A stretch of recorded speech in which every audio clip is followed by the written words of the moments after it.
జంగారెడ్డి గారు ప్రెసిడెంట్ పోటీ చేస్తే వాళ్ళ ఏడ్చిండు.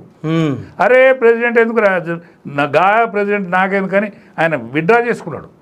ఓకే, ఆయన విత్డ్రా చేసుకోకపోతే ఆయన ప్రెసిడెంట్ అయ్యేతోడు కాదు.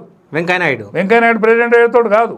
ఆనాడు జంగారెడ్డికి ఉన్న ఇన్ఫ్లుయెన్స్కున్న వెంకయ్యనాయుడుకి ఎంత తీన్ పాయి చెప్పాయి గాడు, తీన్ పాయి చెప్పాయి. పెద్ద మోసగాడు అంటే వెంకయ్యనాయుడు. తెలంగాణకు ఆయన చేసినంత ద్రోహం ఎవరు కూడా చేయలేదు. 3 రాష్ట్రాలు ఇచ్చిన రోజు 4వ రాష్ట్రంగా ఇచ్చేదే. ఒక్క ఓటుకు 2 రాష్ట్రాలు అంటేనే ఓట్లు వేసిండు ఆనాడు. ఆనాడు ద్రోహం చేసిండు ఈ దుర్మార్గుడు. ఓకే, కేసీఆర్ కుటుంబం వీళ్ళకి వచ్చేది కాదు. 1200 మంది బలిదానాలు అయ్యేతోళ్ళు కాదు. ఈయన కుట్ర కుతంత్రంతో కాలే. 7 మండలాలు కూడా ఈయన వల్లనే పోయినాయి. ఇప్పుడు పార్లమెంట్లో బిల్లు పెట్టిన రోజు నేను అక్కడనే ఉన్నా. కేసీఆర్ గారు నేను ఒకటే రూముల్లో. ఓకే, పార్లమెంట్లో బిల్లు పెట్టే రోజు చర్చ జరుగుతుంది.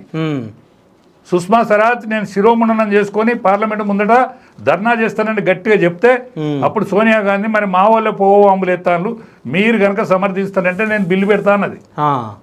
నేను అన్నా మా కేసీఆర్తో, అన్నా మనం మీరు పోవాలి కదా అంటే, నేను పోతే ఊదు కాలేదు పీరు లేదు ఒక్క పూసి కానీ నేను ఏమైందన్నా సుష్మా స్వరాజ్కి గదిరిచ్చి పెడతాంది, సోనియామ్మ బిల్లు పెట్టక తప్పదు. అక్కడ మీరా కుమారి స్పీకర్ ఉన్నది. 3 అమ్మలు కడితే ముచ్చటగా తెలంగాణ వచ్చింది. ఈ ముండా కొడుకులు ఒక్కడు కూడా సుష్మా స్వరాజ్ బొమ్మ చిన్నమ్మగా ట్యాంక్ బండి మీద పెడితే ఏమైంది? ఇప్పటి వరకు మాట్లాడరు, ఒక్క మనిషి మాట్లాడాడు సుష్మా స్వరాజ్ గారి గురించి. ఒక్కరు కూడా మాట్లాడరు. తెలంగాణలో సుష్మా స్వరాజ్ ఫేస్ పెట్టుకొని జిల్లాకు కూడా పెట్టాలి ఆమె విగ్రహం. కానీ ఇంకా వెంకయ్యనాయుడుకు భయపడతారు. సో అంటే పెట్టనియడైనా అంటే ఏమన్నట్టు అంటే ఇప్పుడు తను ఉన్నంతసేపు తనే ఉండాలి.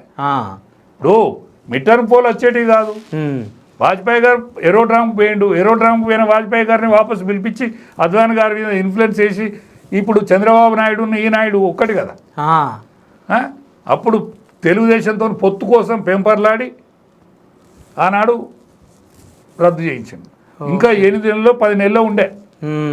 అప్పటి వరకు 10 ఎంపీల తోటే తేడాతోనే పోయింది. ఒక సంవత్సరం ఉంటే ఆ 10 ఎంపీలు పెద్ద లెక్క కాదు కదా విడివిడిగా. అయితే అయితే కులగజ్జితోటి నాయుడు గారు చేసిన పురుషార్థం ఇది. అద్వానీ గారు ప్రధానమంత్రి అవుతాడు ఉండే. అద్వానీ గారి చలువతోటో ఇంత స్థాయికి వేయండు. అద్వానీ గారిని కూడా కానీ దుర్మార్గుడు.